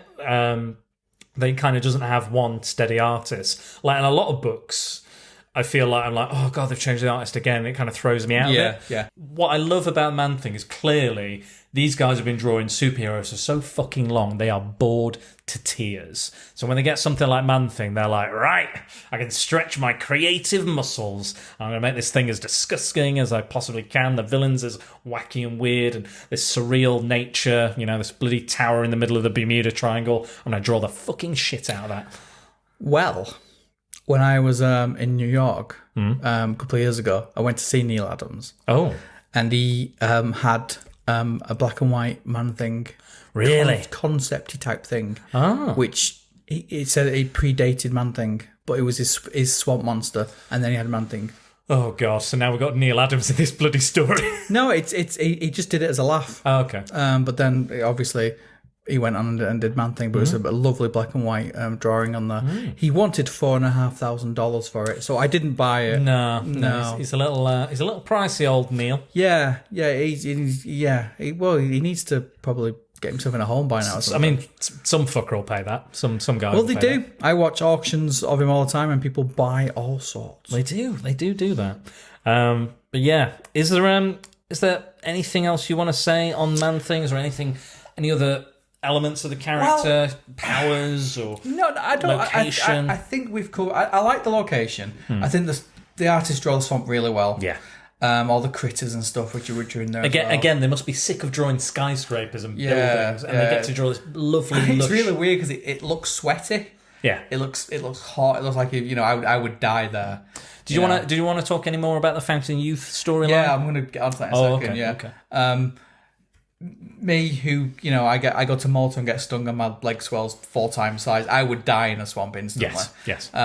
So I do like the art style. Like I said, the Fountain of Youth, which is kind of a little bit of probably a thread through quite a bit of the stories. They mentioned it quite a bit. The kind of like kicker at the end, which I thought was brilliant because the character's a knob, fascist guy. Fascist. Yes, there you go. They managed to find the Fountain of Youth. Man-Thing is part man and part thing by now, isn't he? So he gets there's the fountain. They try to help him, haven't they? I think the conquistadors trap him and take him there because they think there's a way that they can use him to do some sciencey stuff involving the fountain, and he gets splashed by some of the water. And at the end of the first issue, you notice that he's developed a human hand. Yes. It's turned back to normal, so he's turning back into Ted Sallis. The Man-Thing doesn't know this, doesn't realise it. It's just like, oh, there's a hand. It's like someone else is doing it. He doesn't care because he doesn't know. Because he doesn't know his own emotions. He doesn't have emotions himself. No. So why would he care? So they take the those guys. Yeah, conquistadors. I keep calling them kinky saws. Kinky sauce. Can we get away with that? Kinky sauce. No, probably they take him to these elders about the Fountain of Youth, and they're all in darkness, and giving him a bit of rhetoric and stuff, and he gets this glass, drinks the Fountain of Youth, and it fucks him up. Yeah. It ages him, it deforms him. Yeah, it turns into a proper freak. And then the elders come out, and they're all the same. And they said, this is like, you don't drink it. You bathe in it. Look at what happened to us. Yeah. So you bathe in it. So you've got your comeuppance. It's your fault for doing it. And then he goes mad. He starts attacking everyone. I was like, dribbles a lot. And again, pure greed. Pure, just like, because he wants to sell it. He's like, let's bottle it, let's sell it, let's make Remind me a money. little bit of Indiana Jones. Yeah, a little bit. Yeah. That's the same. It's the time you finally get what you want. You've got the Grail or what have you, and you're like, you finally, or the arc. And it's just your comeuppance. So it was like, he gets his comeuppance from it and everything. So I did like that twist at the end. That's a great one. Because you don't want him to win. No. What, a fascist? There's one of the issues of giant-sized Man-Thing. So in the second volume, you've got all the giant-sized Man-Things included with the majority of his solo series, minus maybe 3 or 4 issues, which are in the third volume. And his wife and his family try and get revenge. They want to get revenge on the Man-Thing because they think he's responsible because he's almost killed the Man-Thing a couple of times. Which, I mean, he does have some weaknesses, the Man-Thing. Yeah. He's like, he can't be away from the swamp very long unless there's kind of magic in the air. Electrocutes him, doesn't Yeah, so he can be overheated, he can lose moisture, and then kind of... but yeah, and then obviously emotional, if there's too many emotional... Doesn't know what to do. Yeah. So in that story, he actually ends up in New York and he's put on display because they're trying to study him, and the scientist realizes he's done a bad thing. And then the second he's on display, all the audience's emotions kick off and it sends him insane. There's a similar storyline. I think it's called The Fearsome Four, and it was part of the Fear Itself storyline. And it's all about Asgardian gods and Nazis causing fear throughout the world. And obviously, that makes the Man-Thing go insane and superhumanly powerful. And Howard the Duck puts a team together, which I think is Nighthawk, She-Hulk, Frankenstein, I think. Okay. And they go after him, which is a fun little mini-series. It's proper bizarre and weird, but it's Howard the Duck trying to protect his friend, which I quite liked. And it was nice that they tied in the concept of the Man-Thing and the fear and the empathy angle. That I like that little story. It is nice in the books that it is the younger people that seem to empathise with him. Yeah.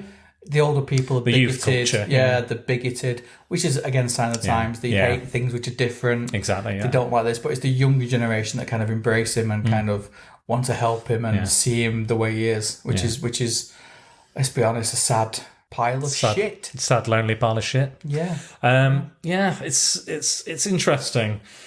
And it's also interesting that, again, speaking of Swamp Thing and the way they diverge, those first stories of Swamp Thing are very Steve Gerber contacted Len Wein when they both got the job to write the full series of the character, and Steve Gerber phoned him up and said, "Right, what are you writing? Because I'm going to do the complete opposite." And I think that was a very smart move. Yeah. So Swamp Thing was about kind of classic Gothic horror. You go to these Transylvanian castles, there'd be werewolves. Werewolves. You go to Gotham. There was a patchwork man like a Frankenstein. There's Lovecraftian monsters as well. He's born from that. Isn't he? Exactly. He's very much, and Len Wein, and he's very much into that. And he is that kind of I'm a little bit in that Frankenstein model as well. I'm a monster, but I want to be a man. I want to be more. I want to have a partner. I want to be loved. Da da da da da. But then Steve went, right, well, my character is completely mindless. There's no personality. He's just an emotional thing. He's a non-entity. He's a non-character. He is this, but we're going to focus on modern, real horrors, real social injustices, the true horror, the racism, the bigotry, the outright hatred people have for they decide later on in the town that they're getting sex education at school, so the upright parents go and they go and they're like, right, well, you're teaching our children filth. This is all wrong, so we're going to burn all the books. You've got to love a bit of book burn, haven't you? And there's this mad Viking who's like, all the people nowadays are soft, all the men are soft, all the women are rubbish, and he's like, I'm the only last proper man. So he's screaming about all this It's very similar to burning the horror books of the 50s, isn't it? And stuff. Yeah, EC Comics, burning all them. Roy Thomas was at those book burnings we've discussed before. Yeah. It's crazy, to think that such a unique. It's it's a tragedy that not more people know about this character and know about this series. Yeah, my only problem with the whole thing is I hate it when you're right. When I'm right. Yeah. Telling me read it, you'll enjoy it. Well, I am glad that I am right once in a while, and I'm glad you've enjoyed it. Well, if you throw enough shit, someone's about to stick, isn't it? If you throw enough man-things, someone's going to stick. But I knew the kind of, the 70s Marvel, the horror, the Tomb of Dracula. I do like the 70s stuff, yeah. And I thought that'd be in your wheelhouse as well. We can also look at Son of Satan, which is by Steve Gerber. And Ghost Rider as well. He wrote a bit of that. Yeah. Not as much as Son of Satan, but he had a hand in all those kind of characters. He's amazing. His Defenders run is fantastic, so check that out. And lots of other cool stuff he did. And sadly, he passed away a few years ago. 2009, wasn't it? Yeah, I think so. There was a story which was a sequel to Song Cry of the Dead Man, which is in the 3rd volume and was released posthumously because it was being drawn by Kevin Nolan. Is it Kevin Nolan? And he was given it to do in the 80s. He was like, I want to have this. This is my kind of last Man-Thing story that I want to come out. But it took him like 30 years to finish the story, the artist. And it was kind of after his death, he went, okay, now I have to finish it. And he released it. And it's okay. It's a pretty good story. It's not, I don't think it's amazing, but it kind of puts to bed that Brian Lazarus Song Cry of the Dead Man. Instead of Song Cry of the Dead Man, it's Screenplay of the Dead Man. But it was known as it was released as the Infernal Man-Thing. It was amazing. You said that it was some kind of descriptions you wanted to read out as well. Well, it's just little tiny things which I think kind of, when I'm saying about the writing, it's stuff like, for he remembers only the feelings, not the particulars or the events which led him here. That's kind of what we've been talking about. And even those traces of emotion are about to explode.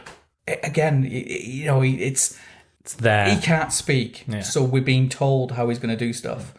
But I like those kind of, those moments, I guess you would call them a moment of clarity, where he goes, oh, yeah, I was a scientist.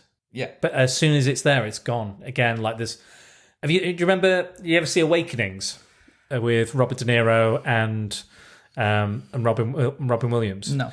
So it's about, it's a true story. It's about a scientist who finds a drug that, I think these people are, I can't remember the exact issue they have, this disability, but they're basically catatonic. They don't move, they can't respond, they can't do it, but they find this wonder drug and it works, but then it's a really tragic, excellent film, but it slowly starts to wear off and it doesn't work anymore, and he, like Robert De Niro, falls in love, meets a woman, and then he just goes back to the way he was. So it's heartbreaking, but again, it kind of, I can see, like, there's moments where he's coming out of the confusion, and it's there's moments like that. So. His mottled mass still quivering, still racked with excruciating pain, he attempts to rise but cannot. Every fibre is oozing apathetic form, torture wrecked with physical pain, of which his scarlet crown is the source. Wow. So it's just, it's gorgeous. Who uses words like that in but even with books you read today? Yeah, probably not even in most novels and comics at the time. It was always like, it's all bombastic, like, now fantastic things happening, watch out! Ah! And he calls him the Macabre Man-Thing.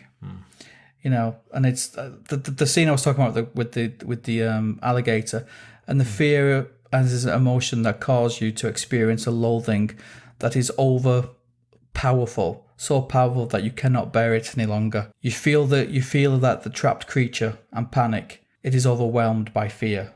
For all things in your narrow brutish existence, this thing remains most constant. Whatever knows fear burns at the Man-Thing's touch. Absolutely right. Absolutely. So I just think it's great. I think I would read it as a novel. I'd read those bits. And it's great. I just love the writing, and I do like comic. I find comics difficult to read if the art is crap. Yeah, I can forgive bad writing if the art is really good. But when the writing is as good as this, and the story is as good as and this, the art is good as this, it's a rarity. 70s Marvel did a lot of good for me. I prefer, we've talked this before, I prefer a lot of the old kind of 70s 60s Marvel to modern day stuff. I think 60s Marvel is amazing, but I think 70s Marvel is probably the creative high point for Marvel. 80s a little bit, 90s not so much. Well, you have the fans of the 60s writing the books of the 70s. Exactly. So they know the characters, they can expand, they can create. And again, they were catching on all these trends, and it kind of made for interesting characters. Even though those trends not necessarily as popular now, like Shang-Chi, Iron Fist, it was the whole karate, kung fu phase, blaxploitation, Luke Cage, all of this Satanism, the Satanic Panic that was kind of popular at the time. Yeah. So there was all these kind of characters introduced. Again, some of them went on to do other things. Some of them were more obscure, like the Man-Thing. A lot of the characters, the horror characters, fell somewhat into kind of obscurity. Yeah. But there's something there, and there's that. I think it's Tales of Suspense thrillers, which had classic kind of stuff like Headless Horseman, Invisible Man, Jekyll and Hyde, and they're all like one shots. The Worm, and I recently bought all them, and each one of them is amazing. The artwork's great. So I think Steve Gerber writes one of them as well, but I can't remember which one.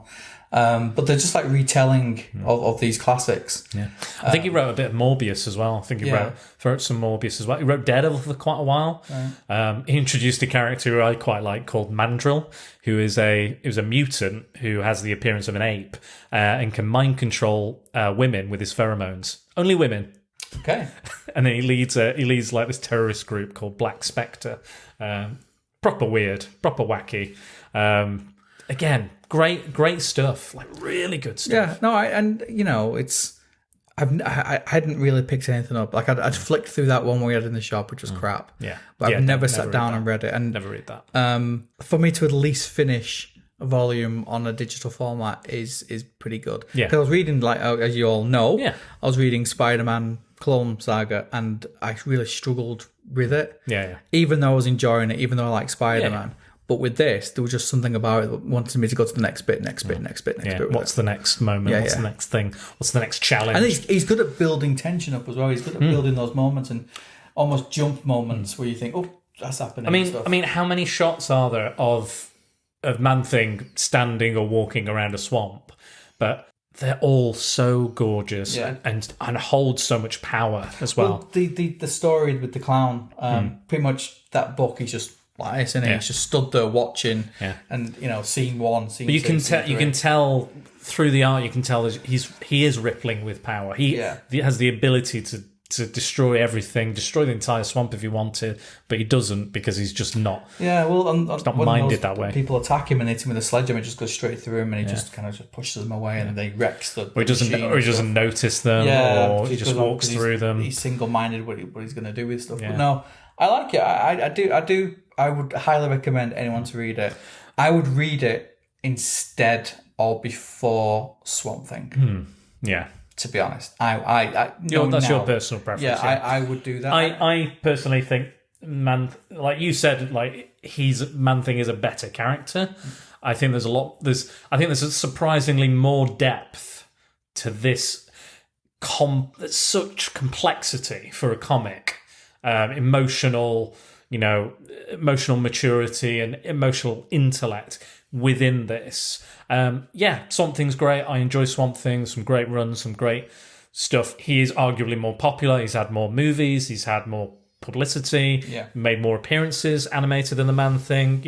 There's more of a spotlight on that character, and I get why Man-Thing is hard to adapt. It's hard, and I get why technically as well. He's in the MCU, in the Agents of S.H.I.E.L.D. He is mentioned, so technically he does already exist in the MCU. But I get why he people struggle to adapt him as a comic. So by and large, it will be that much more difficult to adapt him to a movie, TV, or film. That's why mostly he just makes guest appearances. Yeah, because you can go, okay, he's here, there, and done. Last Saturday, I was watching the Hulk horror thing with Doctor Strange on Disney Plus. Where Monsters Dwell. And he's in that. And the Hulk just pulls him apart, throws him against buildings, and then he just rebuilds himself. Yeah, and that's pretty much what he does in it. So even. I get why it's hard because he doesn't speak, he doesn't have those things. It's hard for a writer to get inside that thing. It's the same sort of reason like what actors say about having a mask, and that's why in every bloody superhero movie they're constantly taking the mask off. Apart from Mr. Urban, who does Judge Dredd, he's fucking amazing in it. But I get the fact he's motionless, doesn't talk, he's got no expression on his face. Even Spider-Man, you move his eyes. His eyes move to give him Man-Thing doesn't really blink. Yeah, it doesn't do anything like that. So I get it. It doesn't have a sign language. It doesn't, like we said, can't express himself in any way. It doesn't hold himself in a certain way. He's just a massive pile of shit. Yeah. But what a great character. Do you think he smells? Oh, absolutely. Yeah, it stinks. Yeah. There's a scene. It's really funny because they're driving away from Citrusville. They're like, "We're leaving Citrusville. We've got to go." And they're like, "Does he have to come with us? Does he have to get in the car? he really smells." And then he's like, "Get out!" And they're trying to get him out, but he wants to stay in the car, so he just stays in the car. You see, Man-Thing with fear burns your hands, doesn't he? Yeah. Me, my farts burn your eyes. Absolutely, I can attest to that. So on a level, I can relate to him pretty well. Yeah, it's a great series. I will say, I think I said earlier that the volumes get less. I think the first volume is excellent. I think slowly but surely they go. I think volume 2 has some amazing stories in, but it's not as consistent. Who else has written in well, Dan? Because like I said, I've only really read the. So there was a run by, I think it was Michael Fleischer and Chris Claremont. That wasn't very good. There's a few issues I can recommend if people want them. There's like a Spider-Man Fear Itself story. He was on the Thunderbolts for a while when Luke Cage ran it, and they basically used him as kind of their resident strongman, and also used his connection to the Nexus for reality to teleport where they ever needed to go. So that was an interesting kind of take. There seems to be there always seems to be a reinvention of the Man-Thing, but then he hasn't really changed that much. Like, there's these reinventions, but you still kind of end up with the same Man-Thing you always have. Like, Swamp Thing's gone on to change and develop because he's more of a character, arguably. Yeah. He's a character that does need to develop, but Man-Thing doesn't really need to develop. Yeah, because it's like a new Swamp Thing now as well. Exactly. But you don't need that in Man-Thing. Man-Thing doesn't need to develop because he doesn't have a mind to develop. He can't change his mind. Anyone who wants to write Man-Thing should read Volume 1. Yeah, because that to me is how it should be done. You know, he should be in the background. He should be, there watching, observing, telling us we're watching the story with him.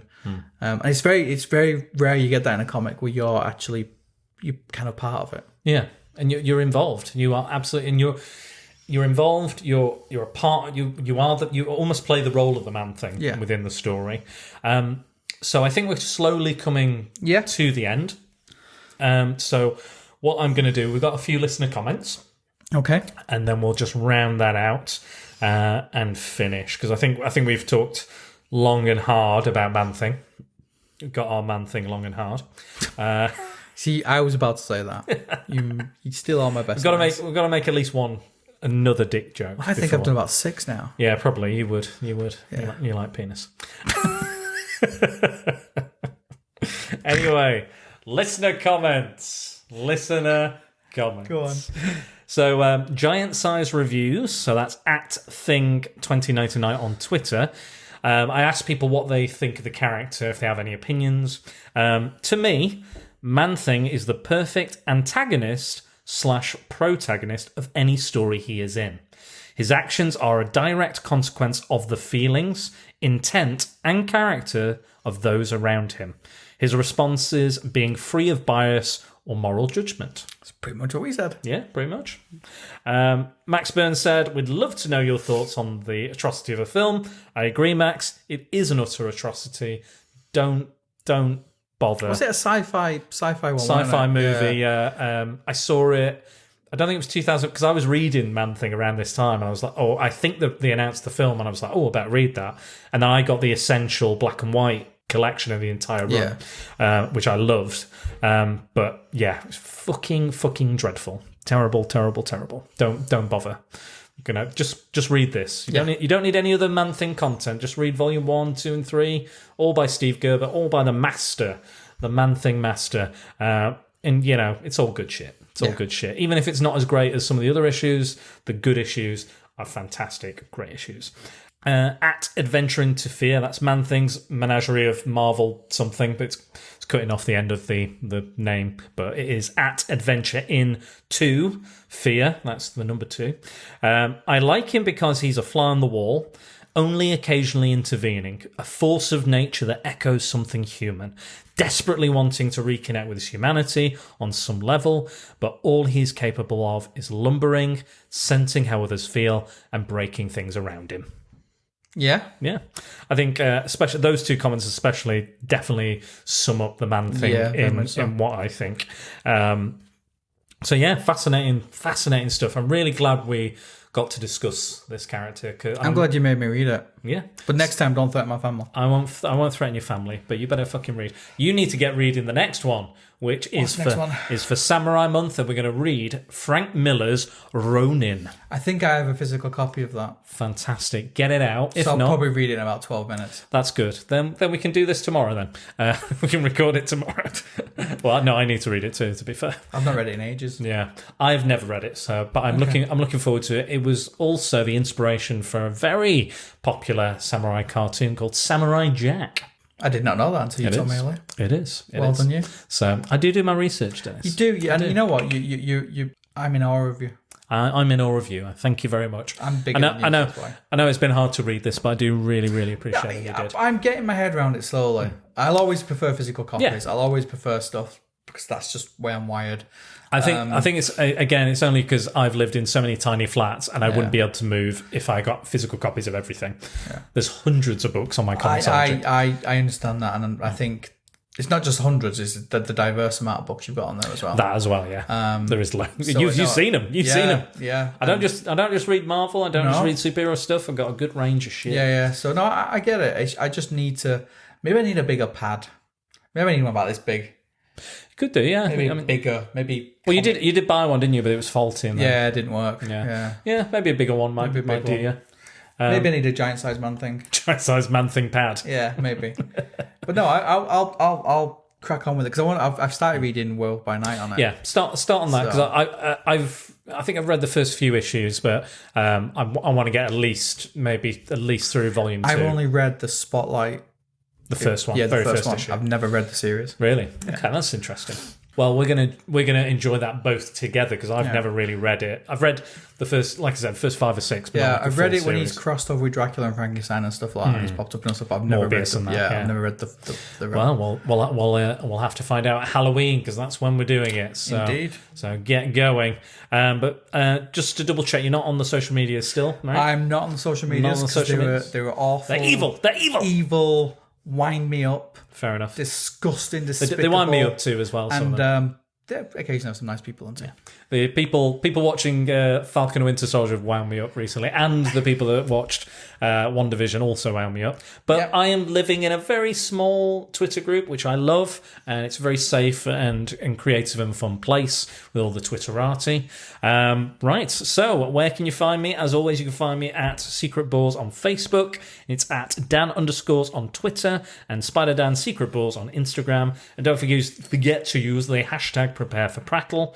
And for everything else you need to know about the podcast, swing over to spiderdownthesecretballs.com on the World Wide Web to email me, read reviews, and learn how you can support the podcast. Speaking of supporting the podcast, I'd like to thank my patrons on Patreon. I am Jack's Musings, Paul Meller, Max Byrne, Tony Farina, and Scott Hodgson. For continuing donations, it is very much appreciated and helps Prattle World keep on spinning. And if you want to donate, head over to the website. Like I said, it's got all the details there for you to do so. But this has been a wonderful 99th episode. Can you believe it, Dennis? We've come that far. It's amazing. I'm just glad I'm involved in it. It really helps me. I really enjoy it. So I thank you. Well, I thank you, and it helps me too. And I've edited it, the 100th episode, and I did get a bit emotional. Well, I so you should. You're doing a good job. Yeah. So I thought back and I went, bloody hell, it's been a long journey. And speaking to Jack, who is my biggest fan, who's going to be on the next one. Yeah, it's fantastic. And the fact you got Patreon, who giving you donations so you can keep moisturising your man size. I mean, I've got to keep it moist. Giant size. I don't want it to dry. If I leave my swamp, I might dry out. Yeah, it'd be like a husk on it. Just leathery husk. Yeah. I also smell like shit. So. Daniel, you're doing a wonderful job, mate. Thank you very much. Thank you for having me on, and I do really appreciate it. Well, it's always a pleasure, Dennis, as long as you read the books. I'm not coming on again. Oh, until the next time. No, everyone, it's all right. Everyone forgave you and so did I. So they did, yeah. They were very nice. They were all very gracious. They were always like, and again, you still gave quality content as per usual, as per requirement. So get reading Ronin now. Do it now. Do it when I get home. Do it when you get started. It's only a few issues. Yeah. It's good artwork. But then, yeah, once we get that. But this 100th issue is 100th issue, 100th episode is really special to me. And I thank, basically, if you listen or have been involved in the podcast in any way and communicated with me directly, most people get a mention. All the people I can't mention or forgot to mention, I love you and you're great. And basically, it's just 3 hours of me going, thanks, guys. Thanks for everything and keep doing what you're doing. And I'll keep doing what I'm doing. So this has been great. But this is the end of the episode. And this is it. But again, what's brilliant about being on Anchor now is I don't have to worry about running over. I don't need to split the episodes in half. No. So we can talk even longer. We can talk about absolute shit, can't we now? Utter shite. I love you. A walking mound of shite, in fact, we've been talking about. You're a very attractive man. I know. I appreciate what you've said. You never say it back, though, do you? I mean, you're all right. You bastard. You'll do. You know what? He never says it back. You're beautiful, Dennis. He said it doesn't mean anything now because I forced it out of you. Oh, for fuck's sake. It doesn't mean anything. If I've got to force it out, it doesn't mean anything. God, this is why I don't have a girlfriend, Dennis. You don't need conversations like this. You don't need one because you've got me. I have to have conversations with you like this. Make your food. Stroke my ego. Yeah. All that sort of stuff. Well, is that what we're calling it now? Your ego? Cuddle me.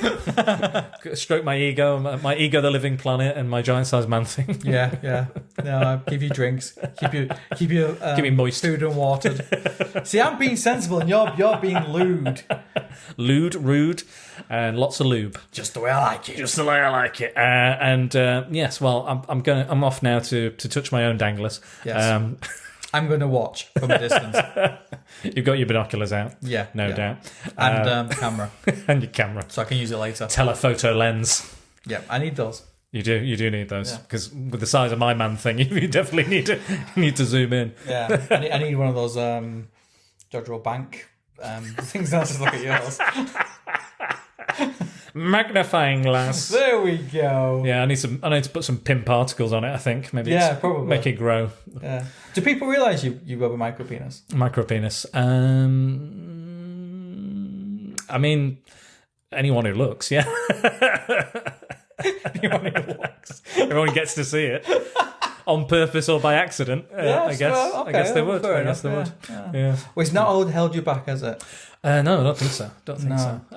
As far as I know. I mean, maybe if more people saw it, maybe my career would move further forward quicker. Who knows? Maybe you should do that. Maybe I should. Maybe you should get your giant-sized man thing out more often. I'm sure someone would arrest me for that. I'm sure I'd be cancelled or something. Probably. Cancel culture. And on that note, we're going to cancel this episode. Yes. It's cancelled. Dennis didn't read the book. It's cancelled. I did read the book. He did read. He read the damn book. And I read because I phoned you and I knew he was testing me because he said, which part did you like? Yeah. Straight away. He thinks I'm stupid, but I'm not. I knew straight away. And I went, this thing. Went, oh, okay. Hey, sometimes you need a bit of tough love, Dennis. Sometimes people need to tell you, they don't need to baby you. They need to. No. Hear you on the point. I get that. I need. And some people need pushing. I do occasionally need a bit of pressure to be turned into a diamond. A massive kick up the arse occasionally because I do. I'm the same. A bit of apathy and stuff. So no, I'm the same, Dennis, and I appreciate when you do it for me as well. So you appreciate everything I do to you. I do. Again, we're going to finish now. Yeah, sorry. So, read Man Thing. Yes, read Man Thing. Anything by Steve Gerber. Yeah. Howard the Duck as well. Defenders is really good. Check that out. Bit of his Daredevil. I've not really read his Daredevil too much, but it's mostly the kind I didn't even know he did Daredevil, so you told me. He pops into one of the stories and then pops out again. Yeah, he swings all Yeah, they're like going through reality. And they're like, we're not in New York anymore. Oh, it's, we're back. Black Widow with him. Yeah, Black Widow, yeah. Because they were partners in crime fighting and in love. Yeah, nice. In San Francisco, where he left Hell's Kitchen for some reason. He was like, San Francisco, why not? But not the only time he did that. So that's interesting. No. Anyway, this highly recommend Man Thing and the writing of Steve Gerber, any Steve Gerber stuff. Somebody who's brand new to it and read it on digital format, which I've not read anything on, and for it to keep my interest because I'm quite fickle, it is good. Yeah. Absolutely. I'd be really sad if you didn't enjoy it, Dennis. I would have been gutted. I'd be like, no. I enjoyed it. You bastard. You're always right, aren't you? I'm always right. And Spider Dan will sign off on that bombshell. We'll end there. It's good night from me. And it's good night from him.